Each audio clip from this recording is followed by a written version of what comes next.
A black woman walked into a federal courthouse. She was stripped of her dignity, her identity, her hair, by the very hands sworn to protect justice. They thought they saw just another face, another threat. But she wasn't just anyone. She was the judge. This isn't just one woman's story. It's a mirror held up to America. A story about silence, shame, and a quiet, unshakable power that changed everything. Where are you watching from? Let us know your city or state below, because this story might be hers, but the reflection might be yours. They didn't see a federal judge. They saw a black woman with natural coils and quiet eyes. And in America, that's still enough to trigger suspicion. They called it a security protocol. But inside that windowless room, they didn't search for weapons. They shaved her head. They stripped her. Not of clothes, of history, of dignity, of the silent strength passed down through generations. Naomi Clark didn't scream. She didn't beg. She just stood there, scalp bare, eyes steady, like a woman who had been here before, in her mother's footsteps, in her grandmother's shadow.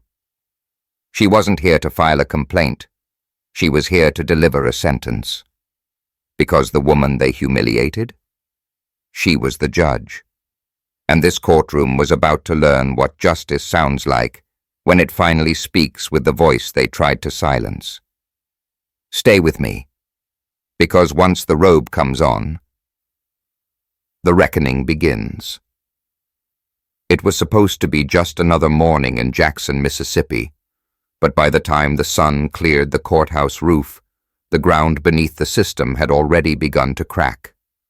Judge Naomi Clark parked in her same spot for nearly a decade, unmarked, unnoticed, because that's how she liked it. No entourage, no ceremony, just her, a portfolio of case files, and the quiet resolve of a woman who had learned to hold space in rooms built to erase her. That day, she wore a cream-colored head wrap hand-stitched by her grandmother, a midwife who once delivered babies in fields where black women weren't allowed through the hospital doors. Naomi wrapped it like armor, tied tight with memory and intention. 2 white security officers flanked the entrance as she approached the federal building. One younger, uncertain, the other older, all edges. He squinted at her like she didn't belong, even before she reached the steps. "You'll need to remove the wrap," he barked, tapping the brim of his cap. Naomi met his gaze, calm, measured. "It's worn for religious reasons. I've cleared it here before." "New procedure," he snapped. "You want in, you follow the rules." She didn't move. "Then call a supervisor, or a female officer. You know the protocol." But that wasn't what he wanted. What he wanted was obedience. He saw defiance, wrapped in brown skin, quiet dignity, and a scarf he didn't understand. The moment shifted, and with it, the air. They led her down a narrow hallway to a screening room, fluorescent lights humming, windowless walls thick with unspoken things. One guard blocked the door, and the other put on gloves. "Take it off," he said. "I won't consent to this." He didn't answer, just nodded once. They grabbed her arms and forced her into a cold steel chair. No warrant, no witness, no hesitation. And then they ran the clippers across her scalp. Buzz. Hair fell in soft, silvered coils. Memory fell with it. Buzz. Each pass stripped away decades of pride, of ritual, of resistance. They didn't ask her name, didn't care. They thought they were removing a fabric. But they were peeling back the lie that this system protects everyone equally. She didn't cry, didn't curse, just stared straight ahead, her eyes locked on a crack in the wall, as if watching the entire machine unravel. They tossed the scarf on the floor like it was nothing when it was over. She stood, bare-headed, bare-souled, but not broken. Never that. She walked past the lobby, the whispers, and the silent stares. Her heels echoed like gunshots in a town that had forgotten what justice looked like. She wasn't here for a hearing. She was the one who was hearing. Because the woman they tried to humiliate in secret? I was about to put their entire courtroom on record. And this time, silence would be weaponized, not by them, but by her. The courtroom was colder than usual, though no one touched the thermostat. Maybe it was the silence that creeps into your spine and makes even truth feel like trespassing. Judge Naomi Clark stepped through the door like every morning for 8 years. But this time, everything had changed. No head wrap, no disguise. Just a bare scalp, catching courtroom light like polished steel. Gasps echoed in small corners. Not loud, but sharp. Startled. As if those watching couldn't decide whether to look away or bear witness. She didn't wait for the ceremony. Didn't pause to explain. She walked past the prosecution's table, past clerks who couldn't meet her gaze, and toward the black robe draped over her bench before she arrived. It wasn't just a garment anymore. It was a declaration. Each step she took was deliberate, not out of pride, but purpose. She didn't wear the robe to reclaim authority. She wore it to remind the room that she had never needed it. As she pulled it over her shoulders, its weight settled, not just on her body, but in the air, heavy with implication, layered with memory. Because this wasn't just the story of a judge humiliated at the door. This was the story of every black woman who had to be twice as qualified to be seen as half legitimate. She turned to the clerk. Record a motion for internal review of this morning's incident involving security protocol. All names involved, all footage preserved. Her voice was steady, calm, precise, the kind that didn't need volume to command a room, the kind that made people sit straighter without realizing it. In the back, the officer who had stripped her of her scarf stood frozen. His nameplate was suddenly too shiny, and his badge was suddenly too fragile. "I didn't know who you were," he mumbled. She looked at him for the first time, not with rage, not even pity, just with the truth. That's exactly the problem. No one laughed, no one moved, because what happened wasn't a misstep. It was a mirror, and the reflection staring back was no longer something the system could ignore. Naomi didn't need to explain what had been lost. Her hair hadn't been the only thing stripped that morning. Dignity, trust, the illusion that a robe was enough to shield you. But here she stood anyway, not to demand justice for herself, but to make sure no one else would have to suffer in silence again. And though the courtroom didn't speak, something was beginning to stir. A shift, a reckoning, the kind that begins not with a riot, but with a woman standing still, unhidden, unashamed, and unwilling to let the moment pass. And deep in the hearts of those watching, something cracked open. Not just sorrow, hope. It began with a flicker, not a headline, not a hashtag, just a girl with trembling hands and a truth she could no longer carry alone. She stood in the corner of the courtroom gallery. Early 20s, pale face flushed. A junior clerk, no one of rank, no one of reputation. But when she spoke, the air changed. "Your Honor." Her voice cracked. "I saw what happened this morning." Judge Naomi Clark turned slightly, eyes calm, inviting. "I didn't say anything," the girl continued, "and I hate myself for that. I told myself it wasn't my place, or that someone else would speak up. But no one did. No one ever does. The room froze, not out of shock, but out of recognition. Because the weight of complicity doesn't scream, it settles. Quiet, familiar, normal. Naomi didn't scold. She didn't praise. She said, "You're speaking now. That matters." The young clerk nodded, tears slipping down her cheeks as she returned to her seat. And then it happened. The moment that transforms a courtroom into something larger than law. A chair scraped. Another person rose, a black man in his 60s. His posture was stiff, his fingers curled around a faded cap. "Ma'am," he said, voice low but unwavering, "I was assaulted by that same officer 13 years ago. I raised my voice outside these doors when my daughter's case was dismissed. He broke 2 of my ribs, said I slipped." The courtroom didn't gasp. It just listened. Because this wasn't a performance. This was memory finally finding a microphone. One by one, voices followed. A mother whose teenage son was searched without cause. A Muslim woman who'd been forced to remove her hijab in the same hallway. A retired veteran who said, "I stopped filing complaints. They stopped going anywhere." Each testimony wasn't just a revelation. It was a revolt. Against silence. Against complicity. Against the lie that power abuse is just a misunderstood procedure.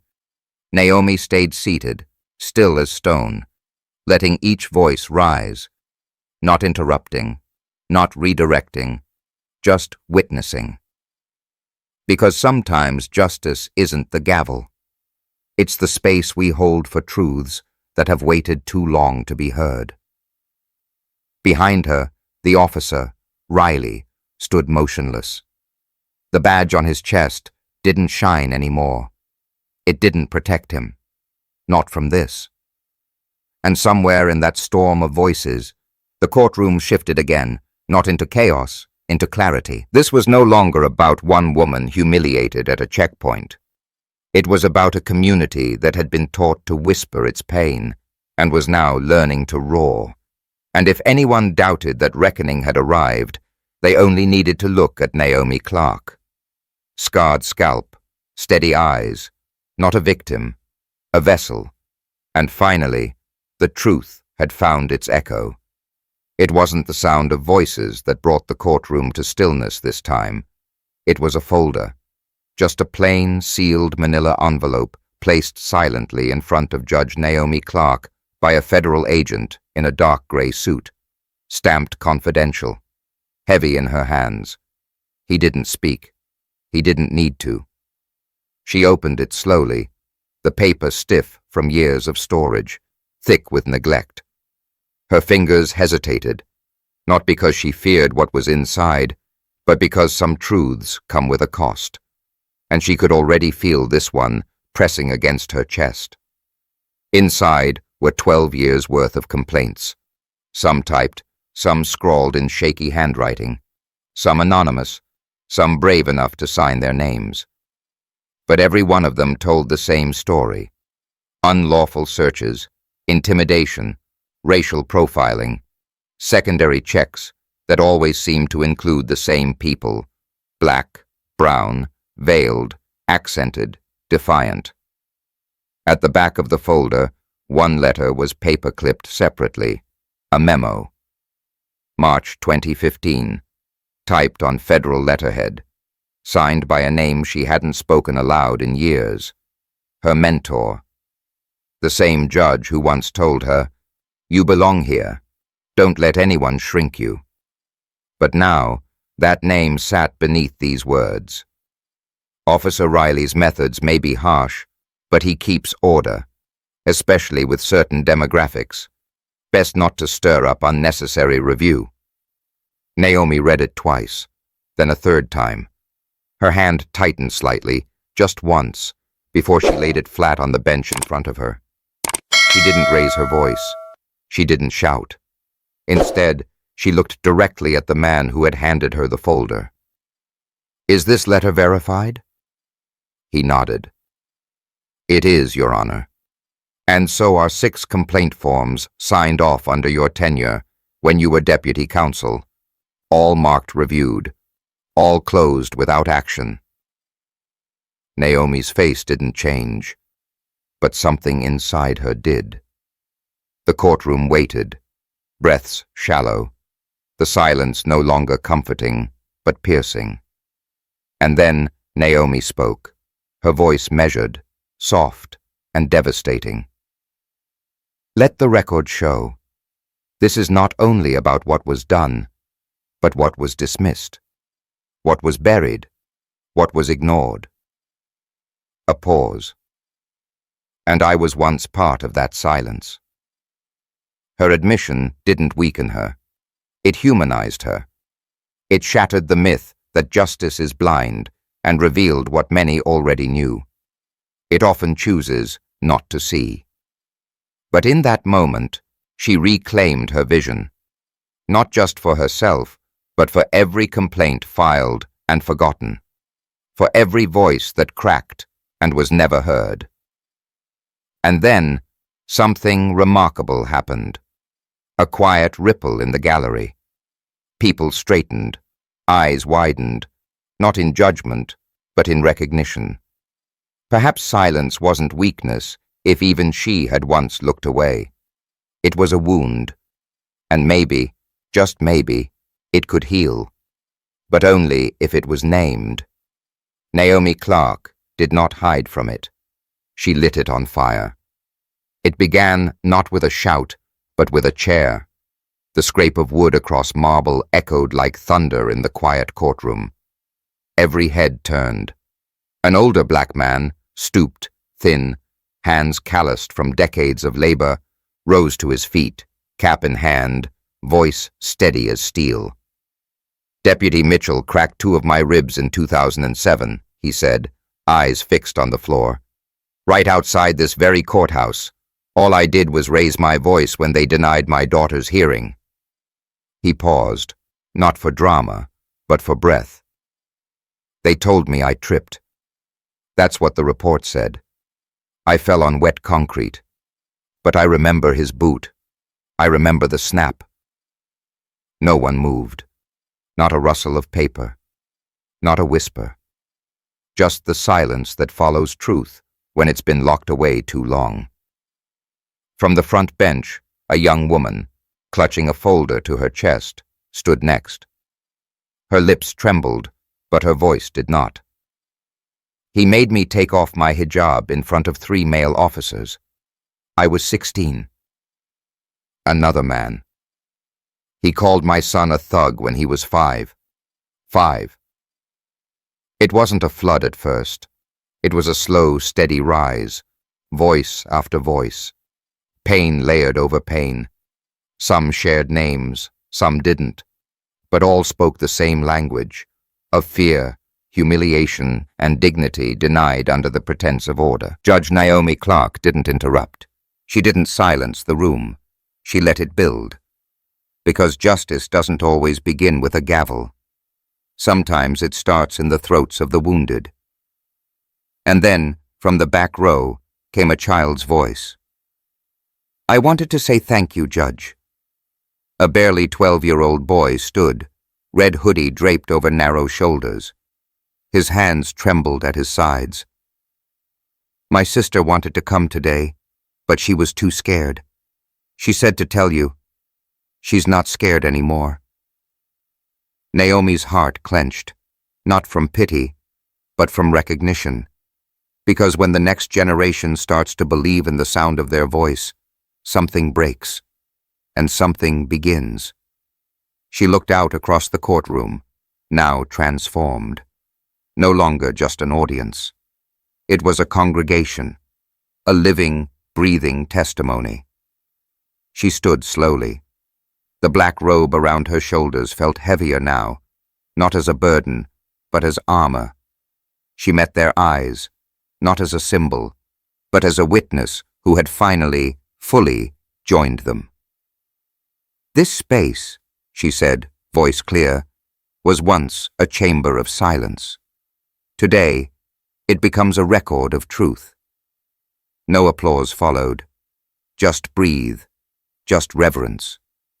Because the people had risen, and this time they would not sit down. There was a hum in the air, not from lights, but anticipation, like the seconds before a storm breaks, when everything holds its breath. Judge Naomi Clark sat behind the bench, calm but alert. Her hand rested on a manila envelope, thick and sealed with the Department of Justice's crest. She hadn't opened it yet. She didn't have to. She already knew what was inside. But the truth, when revealed in ink, becomes harder to ignore. She broke the seal with deliberate care. Inside, 12 years of documentation, complaints, testimonies, internal memos, photographs, names, dates, locations, some typed with shaking fingers, others handwritten in blue ink and hope, reports that were never followed up on, letters marked, reviewed, no action taken, notes scribbled by frightened clerks trying to do the right thing in a system designed to forget. And there, buried in the stack, was a signature, her own. Naomi stared at it, that familiar scrawl from another version of herself, a younger Naomi, still rising, still navigating how much truth could be spoken without losing everything. 6 forms, 6 decisions, 6 silences. She hadn't remembered them, but the paper did, and so did the people. Across the courtroom, no one said a word. Not yet. They saw it in her face, the moment recognition met responsibility. The DOJ official approached the bench, her voice soft but clear. Your Honor, we've traced several procedural failures to decisions made during your tenure as deputy counsel. The pattern, while not deliberate, contributed to systemic neglect. The words landed with the weight of bricks, not thrown, placed. Naomi inhaled deeply, not out of defense, but to hold the weight properly. I understand, she said quietly. Let the record reflect. This is not only about what was done, but also about what was allowed. The room was still, heavy, sacred. Then she turned to the gallery, her eyes sweeping over the faces, young and old, brown and black, scarred by years of invisibility. I once thought silence was strategy.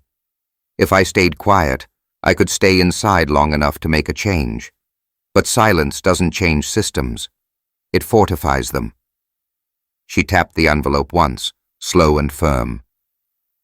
These voices were never absent, just ignored.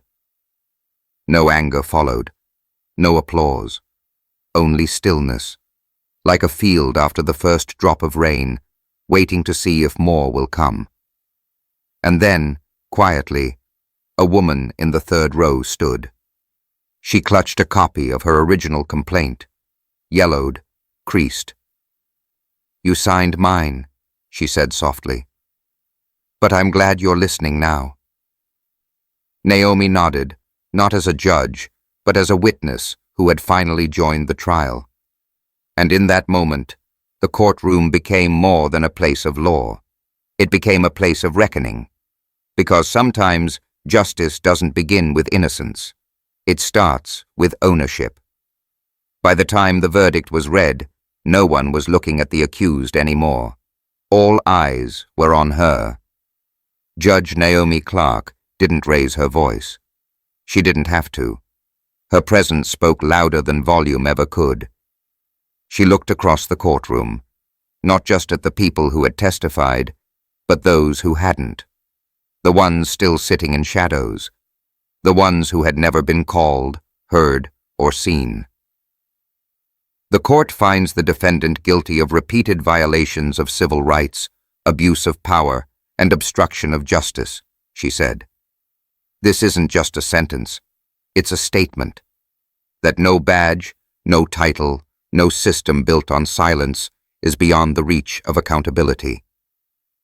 Then she paused, not for drama, but for breath, for the gravity to settle in the room like dust before a storm. She looked at the man in front of her, once feared, once untouchable, now quiet, now small.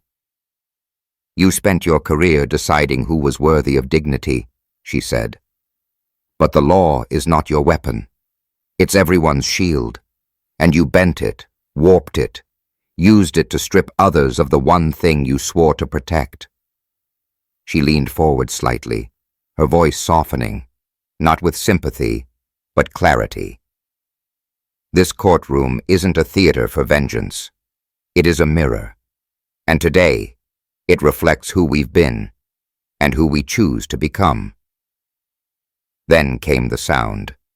Not applause, not shouts. Chairs creaked as people stood.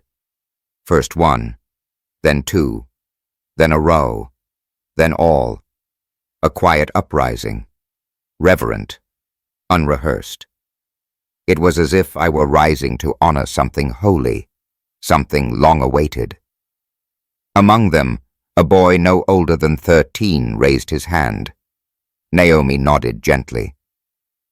"My sister said you made her believe again," he whispered.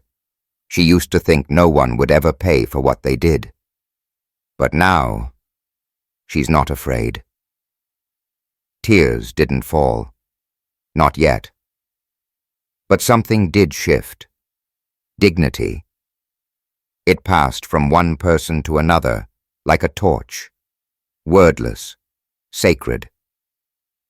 Outside the courthouse, the crowd had grown. It was not loud, but present. Reporters, mothers, veterans, clergy, and students stood with signs, not slogans.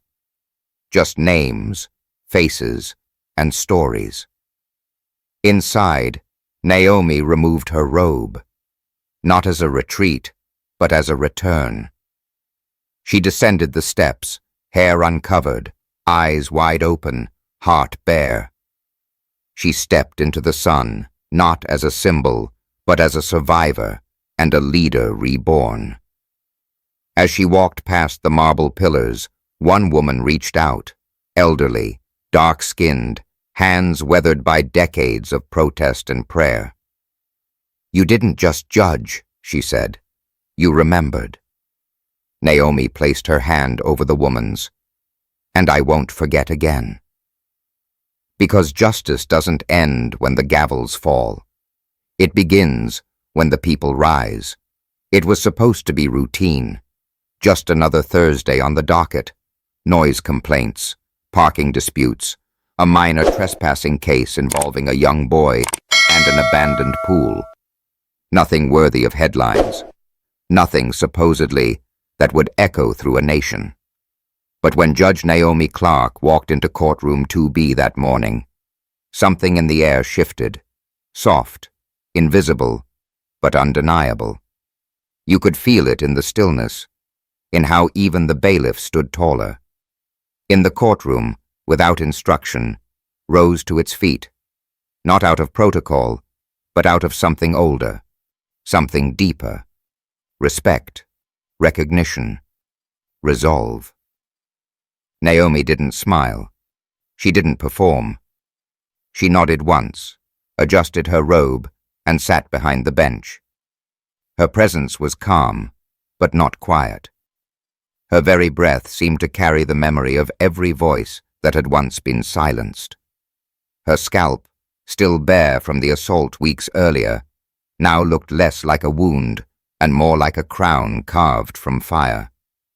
Case by case, she listened, not as a judge above, but as a witness among.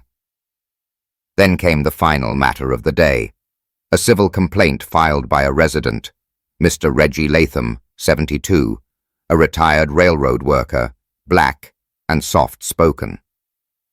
The court clerk read the case summary. Unlawful denial of emergency services, alleged racial bias by dispatcher and first responders. Silence. The city attorney looked bored. The opposing counsel smirked. Reggie stood alone, with no lawyer, just trembling hands, holding a folder with a rubber band. Naomi looked at him. Looked. And in his eyes, she saw something she knew intimately. Not anger, not fear, but exhaustion. The kind that doesn't come from a single injustice, but from decades of being told your pain is an overreaction. He cleared his throat, voice low. They said the delay was because they were overwhelmed. But ma'am, I called when my wife collapsed on the porch. I gave the address 3 times. The ambulance didn't come for 42 minutes. She died 5 feet from our door. A gasp, sharp and unfiltered, rose from the gallery. Naomi didn't flinch, but her knuckles tightened around her gavel. She asked one question. Do you believe they would have come sooner if your name had been William and you had lived on the west side? Reggie swallowed. Yes, Your Honor, I do. That's when it happened. Naomi turned to the city's legal team and said the words no one expected. This bench is not here to protect power. It is here to question it. A pause. Then, this case will not be dismissed. It will proceed to an evidentiary hearing, and if negligence is proven, so will intent. The city attorney tried to object. Naomi's voice cut sharper than any gavel. Sit down. We've ignored this kind of death long enough. The room froze. Then something broke, not in violence, but in breath. A release. Because justice, in that moment, wasn't just a verdict.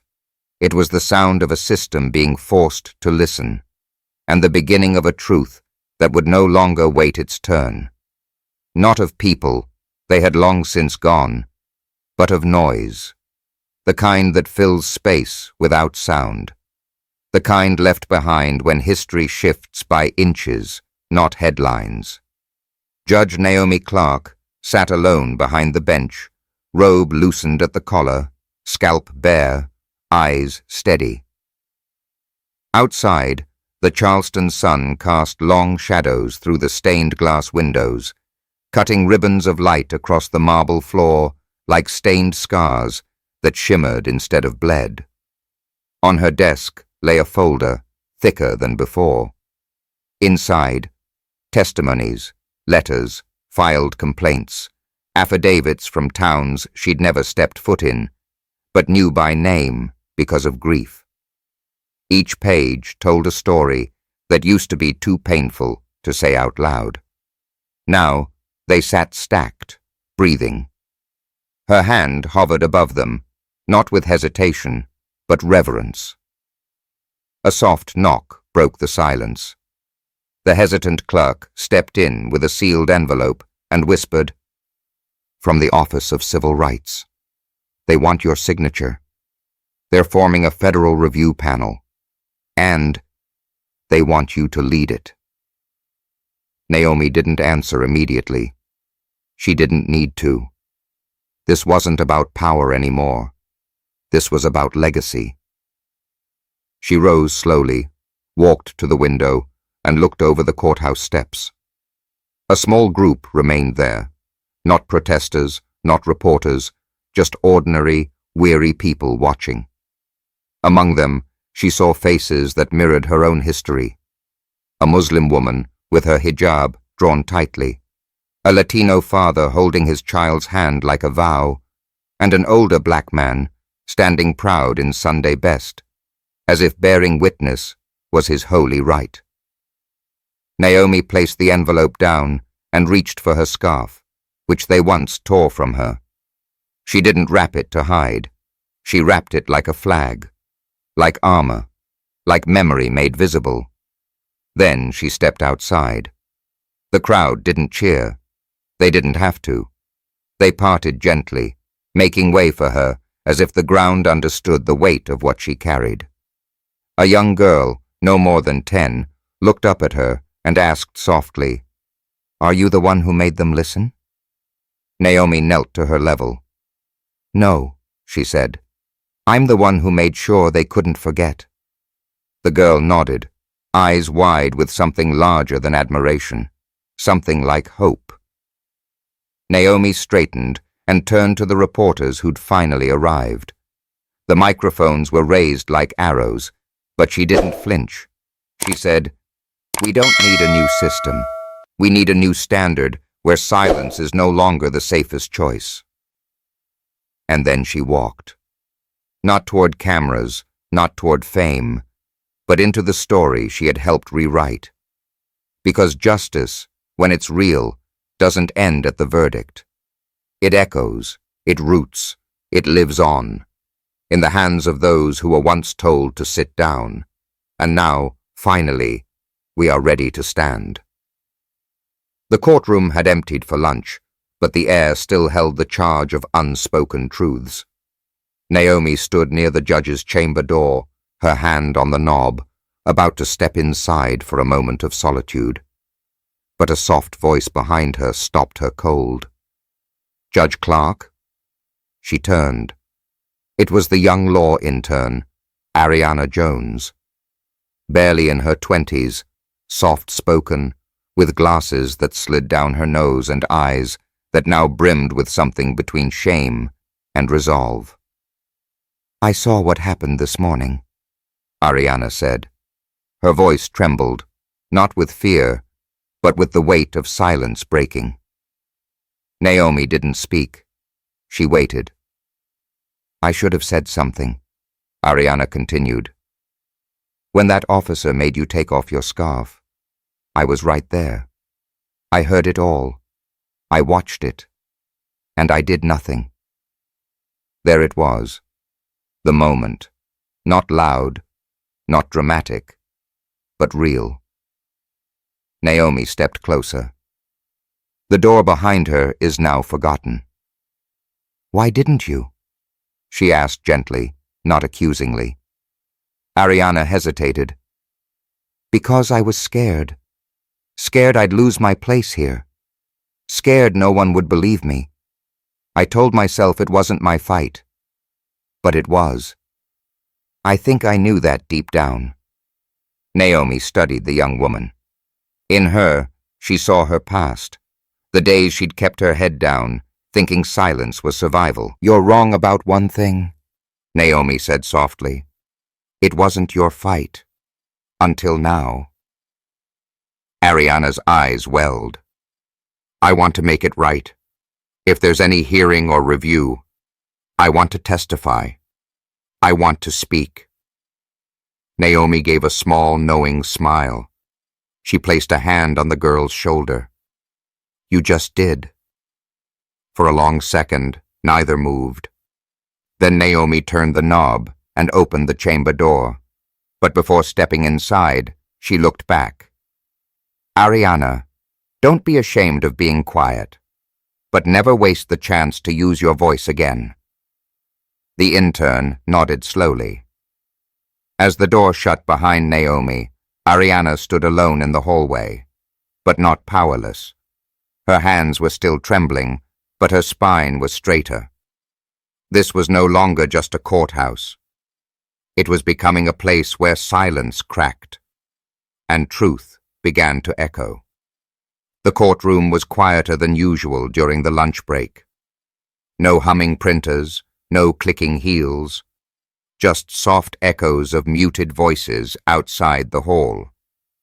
Naomi stayed behind, standing at the tall windows, her fingers loosely folded behind her back, watching the rain fall in slow, apologetic drops against the glass.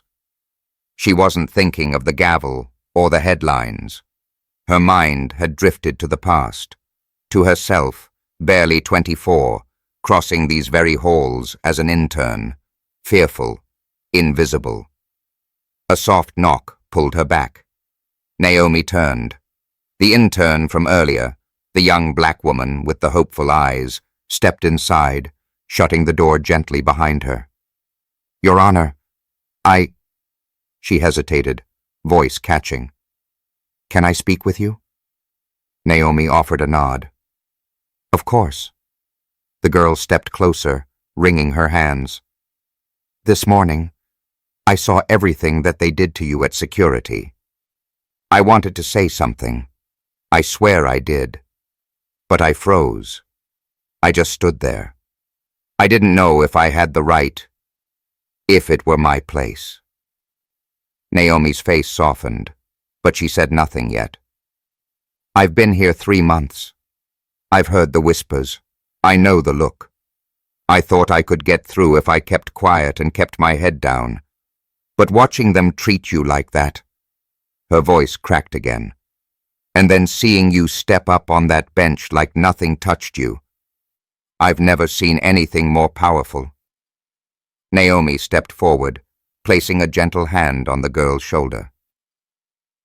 You weren't wrong for being silent, Naomi said, voice low, steady. Survival has taught too many of us that silence is safety. But courage doesn't always roar, child. Sometimes it whispers.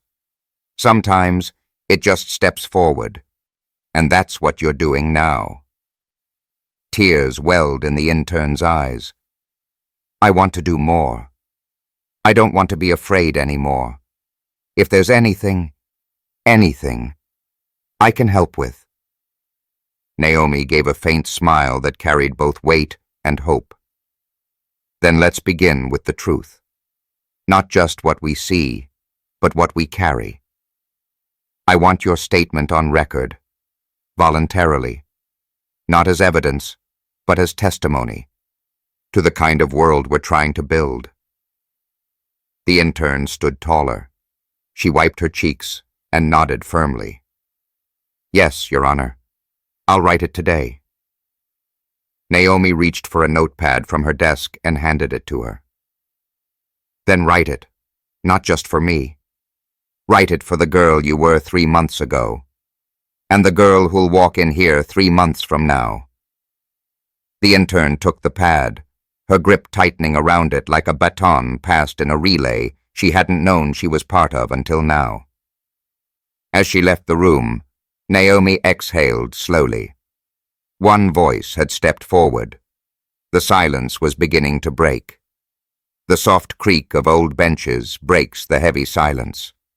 The gallery has thinned, but those who remain sit with sharpened attention, as if waiting for something unspoken to rise. Naomi sits at the bench, eyes lowered to her notes, posture composed, but not distant. A moment passes. Then, a chair scrapes. An elderly black man, late 70s, slowly rises from the 3rd row. He wears a faded brown jacket and a cap pressed respectfully to his chest. His hands tremble slightly, but his voice, when it comes, is clear. Elderly man, softly. I didn't come here to speak, but I can't sit quietly anymore. Naomi lifts her gaze, gently. Elderly man, Contad, voice thick with time, 2006. Right outside this courthouse. I raised my voice 'cause they threw out my daughter's case without a hearing. That's all I did, just raised my voice. His words float across the room, deliberate, unhurried. Elderly man, Contad. Riker came out, told me to calm down. I told him I had every right to be upset. Next thing I know, I'm face down on the sidewalk, 2 cracked ribs, and they wrote in the report that I slipped. A long, painful silence. Naomi's eyes do not leave him. Elderly man, Contad. I tried to tell someone back then. They said they'd make a note. That was it. No follow-up, no justice. So I stopped coming. I stopped believing. The air in the room is tight. A young woman in the back wipes a tear. Naomi's hand slowly folds into a fist on the desk, but she says nothing. Elderly man, Contad, softly. But today, when I saw you up there, he pauses. I remembered what my wife used to say. Justice doesn't always wear a robe. Sometimes it just needs someone to be still listening. He nods to Naomi. Elderly man, Contad. Thank you for still listening. He sits down slowly. No applause. Just silence. Weighted. Reverent. Naomi takes a breath, holds it, and releases. Naomi. Thank you, sir. She doesn't say more. She doesn't need to. Her eyes speak volumes. This courtroom, once built to uphold a fractured system, has become, in this moment, something sacred, a place of memory, of reckoning. The courtroom had begun to breathe again, barely, when a soft rustle echoed from the left aisle. A woman stood up slowly, clutching her purse like a shield. She wore a faded blue dress, her hair tucked neatly under a church hat. But her eyes carried something ancient, pain that had been folded and stored for years. She cleared her throat once. Your Honor, may I speak? Naomi nodded gently. Please. The woman stepped forward, her heels clicking against the wooden floor like a quiet clock counting memories. She didn't cry. Her voice didn't shake. But each word landed like a brick in the silence. My son was 17 when it happened. He was walking home from a school event, wearing a blue hoodie with our church logo. It was springtime, warm. He had his headphones in, his hands in his pockets. That's all. That's what he did wrong. She paused, looking straight at Deputy Riker, who sat still, flanked by 2 marshals. You pulled over. Got out of your car like he was a threat. Told him to get on the ground. He didn't hear you. He had music playing. So you tackled him from behind, slammed him into the concrete, called it resisting. Whispers started rippling through the gallery. Naomi didn't stop them. My baby had a fractured wrist and bruises on his neck. And when I showed up at the station, shaking, crying, all they said was, he matched a description. She finally turned back to Naomi, voice still steady. No charges were filed. Nothing went on his record. But it stayed with him. It changed how he walks through the world and lowers his voice. How does he avoid eye contact with police? He's 23 now and still flinches when he hears sirens. Her eyes burned, not from tears, but years of quiet rage. This wasn't just a mistake. It was a message that his skin made him suspicious, that his hoodie made him dangerous, that my prayers weren't enough to protect him. She looked around the courtroom. I kept that hoodie, bloodstains and all. I couldn't wash it, because it reminds me, we still have work to do. She sat down, and at that moment, no one had moved. The silence wasn't heavy this time. It was holy. A hush lingered in the air, brittle and sacred, when a quiet voice broke it like dawn breaking the night. Judge Clark. The voice was small, uncertain, but it traveled far in that silence. All heads turned. In the very last row of the courtroom, a boy stood up, maybe 12, maybe 13. His red hoodie was too oversized, sleeves hanging over his knuckles. His sneakers squeaked as he stepped into the aisle. He clutched a folded piece of paper in one hand and glanced toward the exit, unsure if he belonged. Naomi leaned forward slightly, her voice soft. You may speak. He nodded, stepped closer, and unfolded the note with careful fingers. My sister wanted to come today, he said, but she couldn't. She was scared. He swallowed hard. She said they'd laugh again, or call her a liar, or worse. The boy looked up, eyes wide, vulnerable, and far too knowing for someone his age. But she said, if I stood up and said this, maybe it would matter. So, his fingers trembled slightly, but his voice grew stronger. She said, thank you, Judge Clark. Thank you for not being afraid. Thank you for not letting them make you small. You made space for the rest of us to stand." He paused, then looked directly at Naomi. She said, "You reminded her," that her voice wasn't broken, just silenced. Just gasps were muffled behind hands. A few people wiped their eyes. Even the court clerk, stoic and stern, turned away for a second, blinking hard. Naomi didn't speak.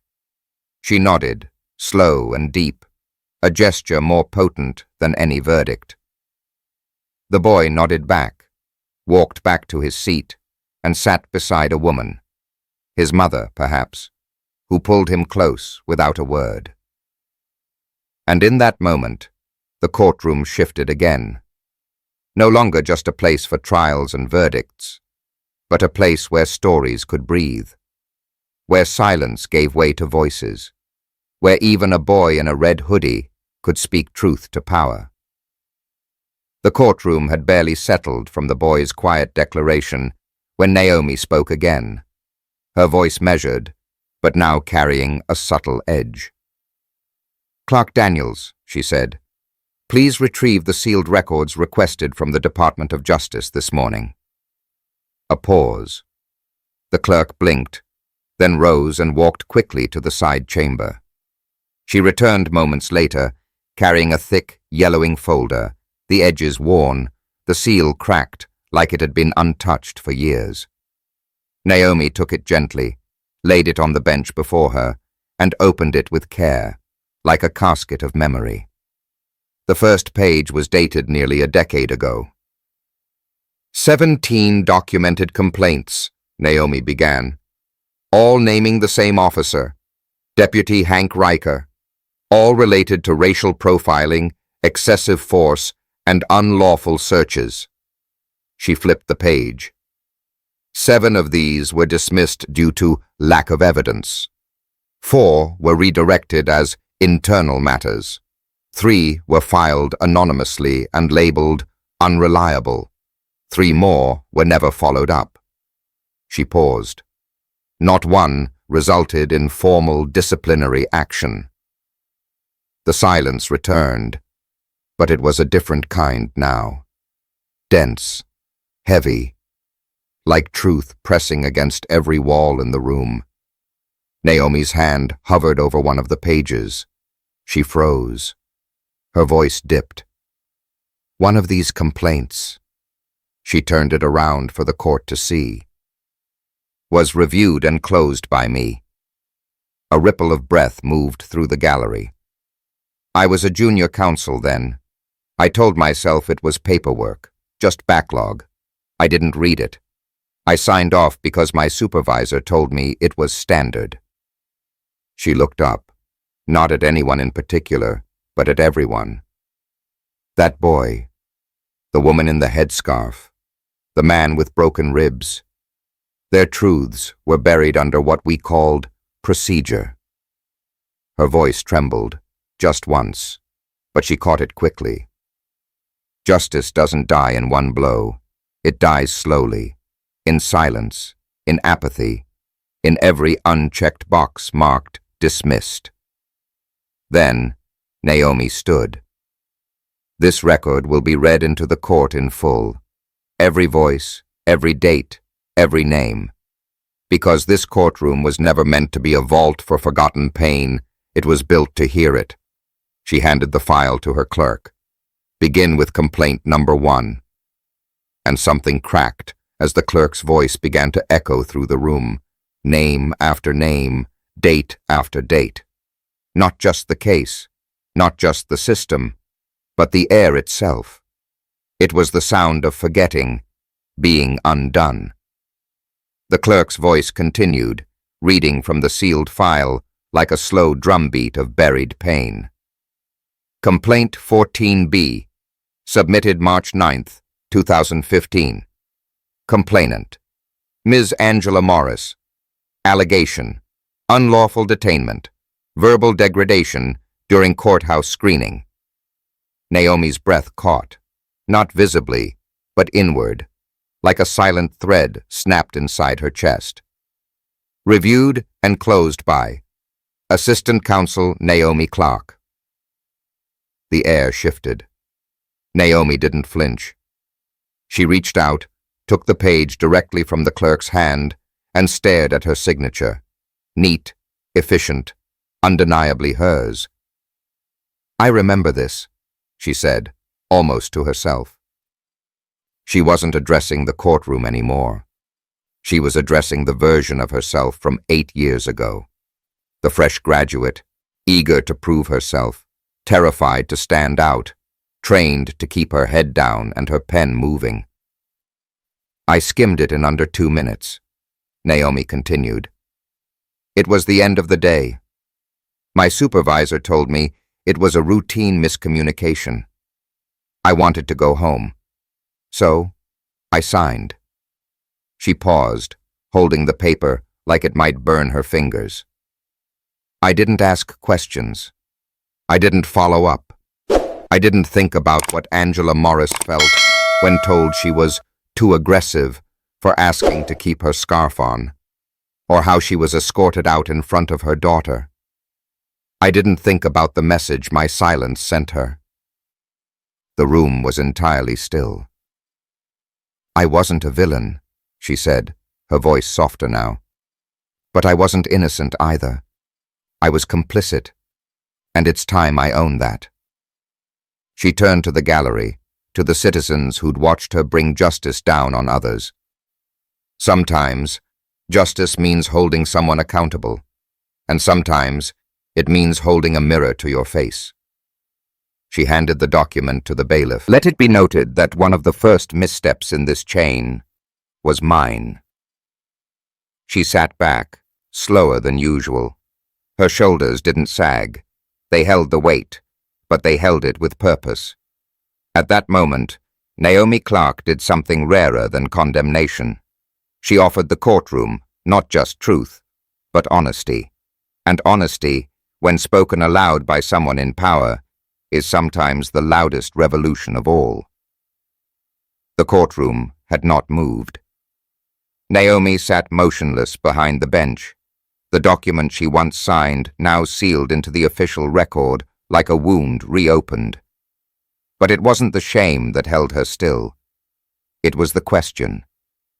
Quiet, gnawing, dangerous.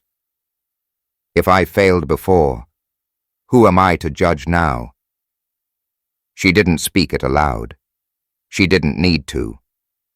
The question hung in the room, thick as smoke, curling in the corners of people's thoughts. Across the courtroom, the clerk, young, careful, still shaken, stood quietly. The same girl who had witnessed Naomi's humiliation earlier looked at her not with pity, but with something closer to reverence, respect not for perfection, but for courage. A few seats back, an older woman in a grey shawl nodded slowly, as if she had once carried the weight of silence and knew what it took to break it. Naomi looked out at the faces. So many had come expecting judgment, a ruling, maybe even punishment. But what they received today was something far rarer. Truth. Raw. Undressed. Naomi took a deep breath. Her voice, when it came, was low and honest. "I've spent years telling myself that justice is a destination, a verdict, a ruling written in ink." She paused, then shook her head slightly. "But justice is a path, and sometimes that path runs through our shadows. Sometimes it demands that we stop pretending we've always stood in the light." She scanned the gallery again, eyes meeting eyes, pain recognizing pain, dignity meeting dignity.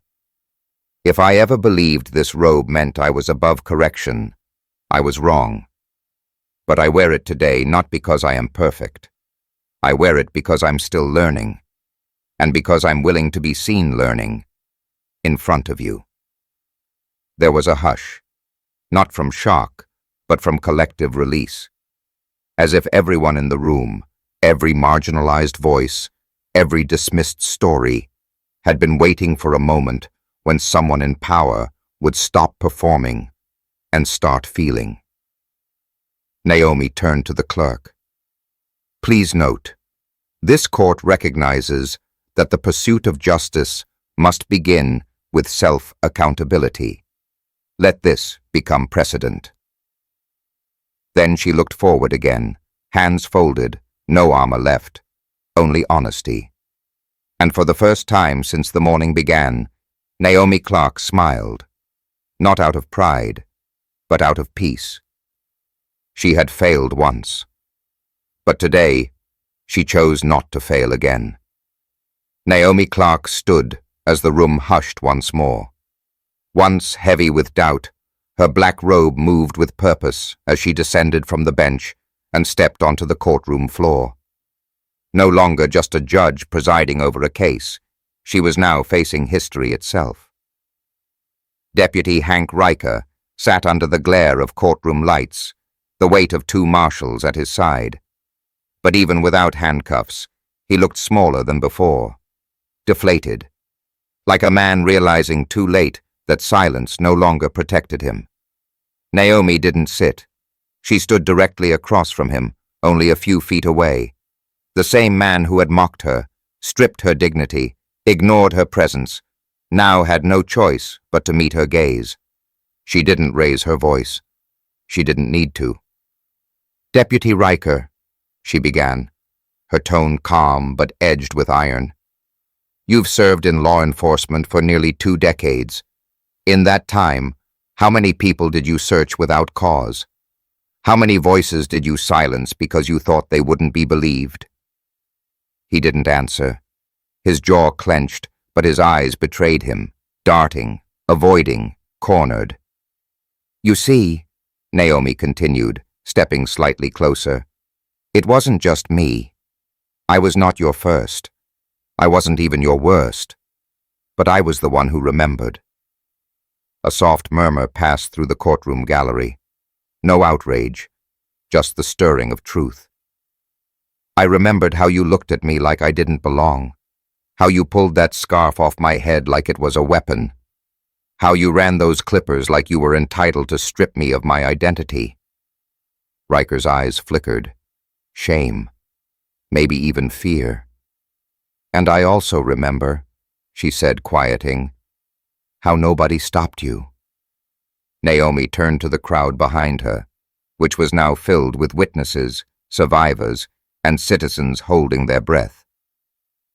But today, we are no longer silent. We are not invisible, and we are not afraid. She turned back to him. You didn't just violate protocol. You violated trust. You targeted the very people you were sworn to protect, and you did it with arrogance, impunity, and the confidence that no one would hold you accountable. She paused. Well, someone did. For a moment, Riker looked like he might speak, but nothing came. No excuses, no apologies, just the sound of the truth finally sinking in. Naomi stepped back. This courtroom, she said slowly, is not about revenge. It's about responsibility.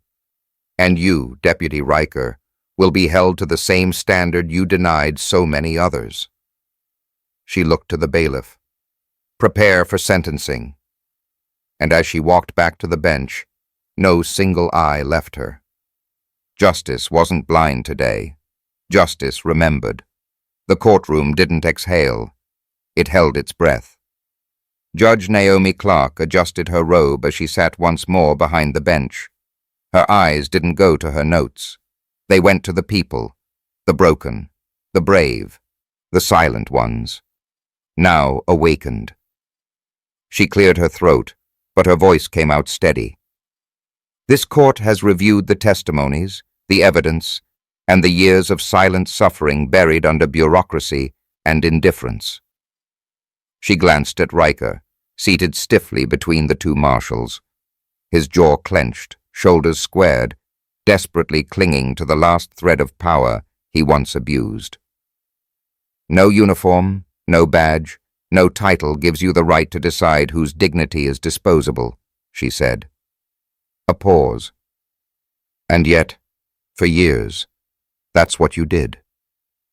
There was no gasp from the crowd, no eruption, just silence. Deep, reflective, almost reverent. This court finds Deputy Hank Riker guilty on 3 counts: abuse of authority under color of law, violation of civil rights, and obstruction of justice in repeated suppression of citizen complaints. Naomi's voice did not shake. You are hereby sentenced to 10 years in federal custody for these crimes. Riker flinched. It was slight, but it was there. She continued. You will serve 6 years for abuse of authority, 3 for civil rights violations, and 1 additional year for obstruction, consecutive, not concurrent. Another pause. The courtroom remained still, like time itself had slowed to witness this moment. But this sentence, Naomi added, leaning forward, her voice softer, is not vengeance. It is recognition. It is an acknowledgement of the harm inflicted and the trust betrayed. It is a signal to every citizen who was ever told their story didn't matter. Today, it does. She looked at Riker one final time. And to you, Deputy Riker, you are not above the law. You prove the law can still stand, even when its enforcers have fallen. The marshal stepped forward. The click of metal cuffs closing around Riker's wrists rang louder than any gavel. He didn't speak, didn't resist, just lowered his head. Naomi nodded to the bailiff. Remove the defendant. As Riker was led away, no one clapped or cheered. A few people wiped tears. One woman touched her chest, mouthing, Finally. Naomi watched him disappear through the courtroom doors. Then, for the first time that day, she allowed herself a breath, not relief, but reverence. She returned to the gallery and said, This court is adjourned. One strike of the gavel, sharp, final, and outside those walls, justice echoed. The courtroom had emptied, yet Naomi remained. The robe was heavy now, not with fabric, but with everything it had carried that day. Testimonies, truth, a reckoning long overdue. She stood silently behind the bench, staring at the rows of wooden pews. Moments ago, they were filled with eyes, some hardened by pain, others softened by justice. Now, they sat quiet, still, hollow, but not forgotten. She reached up and slowly unfastened the black robe. Her fingers were steady, but her breath caught halfway. She had worn this robe for nearly a decade, but never like today. Never as a symbol of power, but of accountability. She folded it carefully and laid it over the back of the chair. Underneath, she wore a simple blouse, gray, unassuming, but free of weight. Naomi stepped down from the bench. Her heels echoed across the floor, the sound sharper in the absence of voices. She strolled, deliberately, as if each step carried a name, a story, a face from the past. She paused at the gallery. That's where he sat, the boy in the red hoodie, the woman with tears in her eyes, the elder who once swallowed pain to survive. Naomi looked toward the seat Riker had occupied only minutes earlier. The ghost of injustice lingered there, but it no longer ruled. She closed her eyes and whispered, not to the room, not to herself, but to every invisible soul who had ever been denied a voice. We're not done. Then she walked out the side door, not the grand front where cameras waited, but the quiet exit, the one only staff used. There were no flashbulbs, no interviews, and no headlines. Just Naomi Clark, a woman who had once been stripped of dignity and returned to restore it. Down the corridor, she passed the old portrait of Chief Justice Raymond Holt, Tennessee's first black federal judge. His painted eyes seemed to follow her. She gave him a nod, silent recognition. As she turned the corner, a janitor paused and tipped his cap. "Judge," he said softly. She smiled. "Not today." Outside, the air was warm, the kind of warmth that feels earned. She inhaled deeply.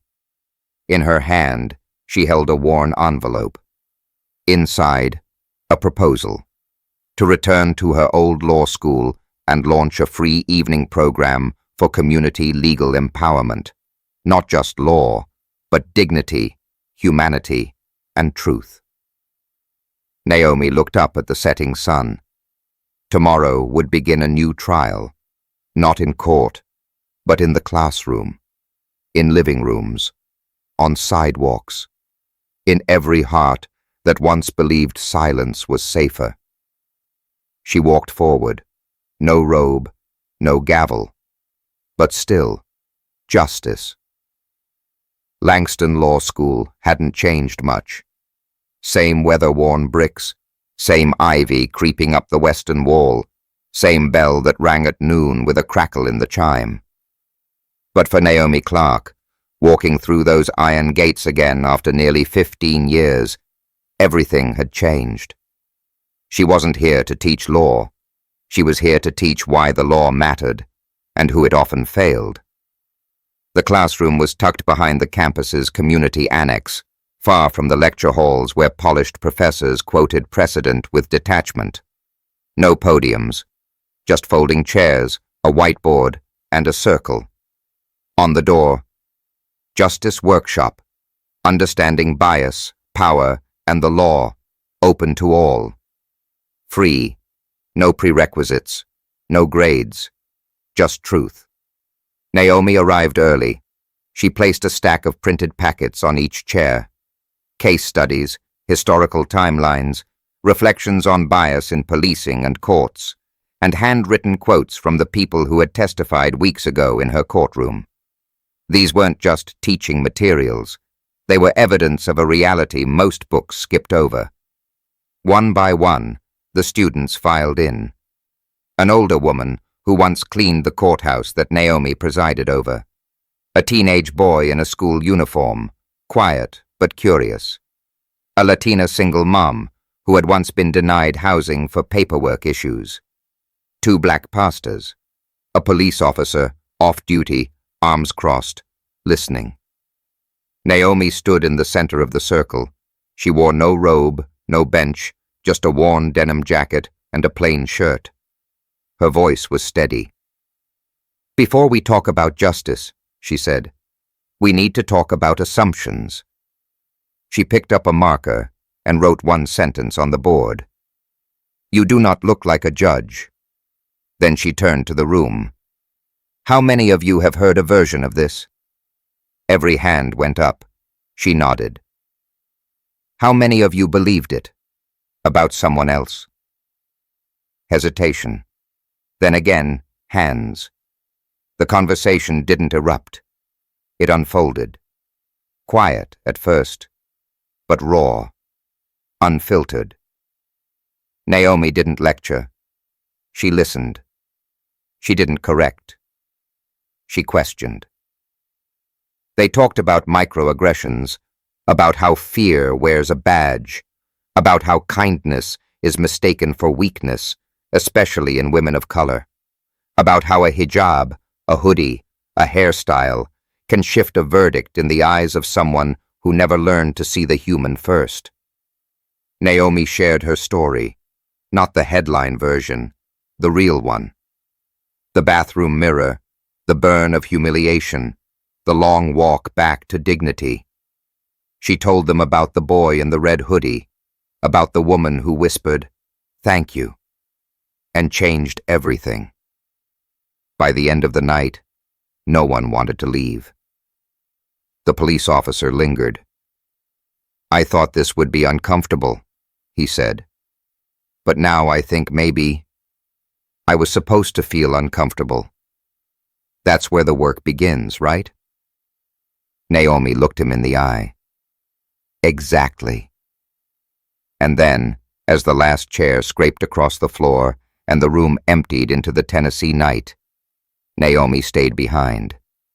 She erased the board, but not the words from their hearts. Tomorrow will be another session, and then another, and another after that. Because justice wasn't a moment. It was a classroom with no end. What began as a circle of strangers in a modest classroom soon spilled into churches, libraries, barber shops, and community centers across the region. Naomi never meant to start a movement, only to open a door.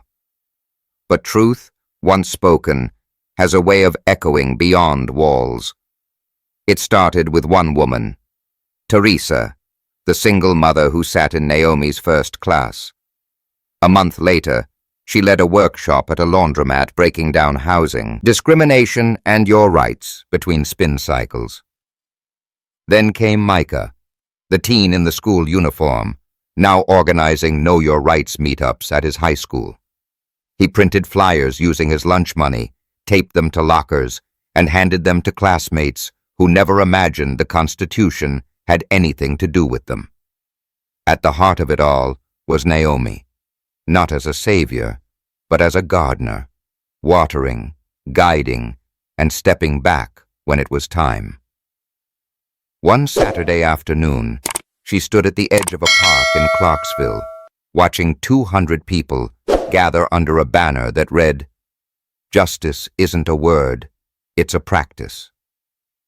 There was no press, no podium, just folding chairs again, and voices, stories, laughter, tears, truth.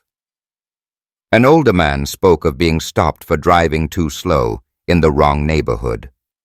A young Muslim woman shared how she stopped wearing her hijab after TSA made her remove it, until Naomi's story gave her the courage to reclaim it. Even a retired judge came, quietly sitting in the back, hands folded, eyes damp. Naomi didn't speak much that day. She handed out books, gave hugs, and picked up litter. When someone asked why she wasn't on the mic, she said, "They don't need me to lead. They just needed permission to begin." Later that week, the mayor's office called. They wanted Naomi to advise on community-based justice reform. She accepted, but with a caveat, not without these people in the room. The system that once silenced her now had to listen, not just to her, but also to those it never made space for. At night, in her apartment, Naomi would sit by her window with a cup of tea and the letters people sent. Some handwritten, some scribbled on scraps of receipts. All of them are saying the same thing, in different words. "You reminded me, I'm not invisible." Justice had moved off the bench and into the neighborhoods, into backpacks and bulletin boards, into dinner conversations and church sermons, into hearts that had given up on being heard. And Naomi knew, with bone-deep certainty, that she hadn't just survived the system. She was now helping rebuild it, one awakened voice at a time. The sun hung high over Washington, D.C., casting golden streaks on the marble steps of the Capitol. Rows of folding chairs stretched like waves on the lawn. Flags rippled in perfect rhythm. And at the center stood a stage, not of celebration, but of reckoning. Naomi Clark, draped in a navy blue suit and a soft cotton blouse, stepped forward as the announcer called her name. "The President of the United States awards the Medal of Justice to the Honorable Naomi Clark for her lifelong courage, moral leadership, and transformation of justice from courtroom doctrine into community practice." Applause thundered across the lawn. But Naomi didn't bow, didn't bask. She stood. The crowd rose in a standing ovation as the medal was placed around her neck. Senators, judges, law students, grandmothers in floral dresses, children with hand-painted signs that read, "My voice matters too." She took a breath, stepped to the podium, waited. The silence fell like velvet, and then her voice, steady and stripped of all pretense, filled the space. "This medal does not belong to me." Murmurs rippled, eyebrows lifted. "It belongs to the boy who raised his hand when no one else would, to the woman who walked into court afraid, but walked out standing taller, to the janitor who told me, 'I see what you're doing, and I believe it matters.'" She scanned the crowd, not for cameras, not for praise, but for eyes. Eyes like hers. Eyes like her mother's. Tired, sharp, and quietly daring to hope again. I used to think justice was delivered from behind a bench. Now, I know it begins in a classroom, in a waiting room, in a side glance that chooses dignity over judgment. She touched the medal briefly, then let her hands fall. "If I am to wear this, let it remind us not of what I've done, but of what we must do, together, to see one another fully, to teach our children better, to demand systems that don't just punish, but protect. No tears, no theatrics, just truth, raw, elegant, and unavoidable." I wasn't the first black woman to be humiliated in a courtroom, but I intend to be among the last who walk out silently. She stepped back. Applause returned, not like thunder this time, but like prayer. From the crowd's edge, a girl barely 10 years old clutched her mother's hand and whispered, "I want to be like her." And somewhere beyond the cameras, beyond the stage, in cities too small for news coverage, seeds of justice stirred in quiet hearts.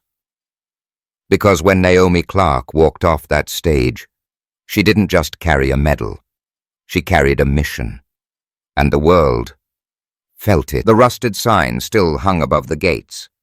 Northwood Community Center. It had once been a war-era public school, then a shelter, forgotten altogether. Naomi parked her car in the gravel lot out back. She stepped out, not in heels or robes, but in sneakers and a denim jacket. There were no cameras, no press, just her. Inside, the halls smelled of chalk dust and old pine floors. But the primary classroom had changed. Bright windows, mismatched chairs, posters that read, "Justice isn't a title, it's a practice." In front of the class sat 12 students. A Latina mother who worked night shifts.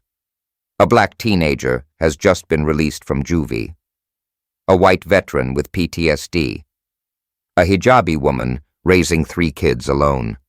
A parole officer, curious but cautious. And others, the invisible ones, forgotten by systems, not by story. Naomi walked in. No fanfare, just presence. She placed her tote bag on the desk and spoke, not like a judge, but like a neighbor. "Before I became a judge, I was told to speak only when spoken to shrink in rooms I had earned a place in, and to dress like the kind of woman they'd respect, without being sure they would." Eyes met hers. Something unspoken passed between them. That kind of quiet that says, "I know what that feels like." She continued, "Today, we're not here to memorize laws. We're here to understand what they forgot to teach us, how to stand up when the room wants you to sit down." She turned to the whiteboard and wrote in big block letters, "Lessons in Dignity." Her voice grew steady, not louder, just more certain. "This class is free. For the woman who's been followed in a store. The man was stopped for driving suspiciously in his neighborhood. For the child who learned too early what it means to be feared before being known. For anyone who's been judged by their accent, their hoodie, their silence. The teenage boy raised his hand. Do we learn about our rights? Naomi smiled. Yes. But more than that, you'll learn how not to forget your worth when the world tries to undervalue it. Silence again. But this time, it was sacred, expectant. A woman in the back whispered, This doesn't feel like any classroom I ever knew. Naomi turned to her, hand over her heart. That's the point. This isn't just a class. It's a rehearsal for the world we're building. As the session began, people leaned forward, took notes, and shared glances. One student cried quietly, and no one looked away. Because in that small room, among broken chairs and bruised histories, justice wasn't abstract. It was happening. It was living. And it was being passed on, not through verdicts, but through voice. It started with Malik, the teenager who once stood trembling in Naomi's courtroom, recounting how an officer crushed his leg in a routine stop.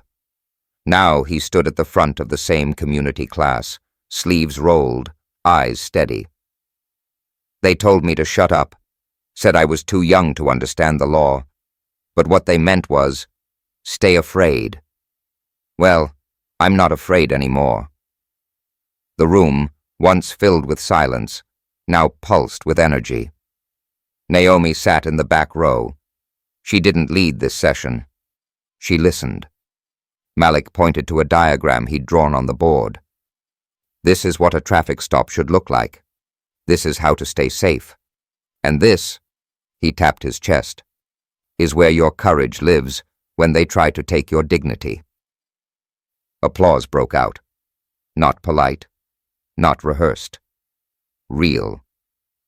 Beside him, Sandra, once a victim of racial profiling, shared how she filed her first formal complaint and how it changed her. I used to think survival was silence, but silence feeds the cycle. Naomi's eyes watered, not from pain, from pride. These weren't students anymore. They were inheritors of a new justice, and teachers of something no law school ever offered: how to be brave when the world expects you to disappear. The auditorium was grand. Flags lined the stage. Reporters hovered like hawks. Naomi stood at the podium, the Presidential Medal of Civic Justice gleaming against her chest. But her hands stayed still, her face unreadable. She looked out over the audience. Students, survivors, neighbors who once whispered in fear, but now wore pride like armor. Her voice broke the silence, low but clear. This medal isn't mine, she began. It belongs to the girl who wept silently after her scarf was ripped off. It belongs to the boy who stood when no one else did. It belongs to the people who chose truth over comfort. She paused, looked down, then back up. Justice isn't a title. It's a daily decision. The crowd rose, not in thunder, but in stillness, not in applause, but in reverence. Because when Naomi stepped off that stage, they knew. She wasn't finished. She was planting something. What happened in that courtroom wasn't just a verdict. It was a reminder that silence protects the wrong people. When left unchecked, systems will protect themselves, not the truth. Naomi Clark didn't raise her voice. She didn't need to. The revolution was her presence, resilience, and quiet refusal to back down. Not with fists, not with rage, but with law, courage, and memory. So here's the question. What does justice look like where you live? Drop your city or town in the comments below. Let's see how far this conversation can reach. And if this story made you think, even just for a moment. If you like this video, please share it with someone who needs to hear it. And subscribe to our channel for more stories that matter. Wishing you peace, courage, and a heart that stays open. Thanks for watching. See you in the following story.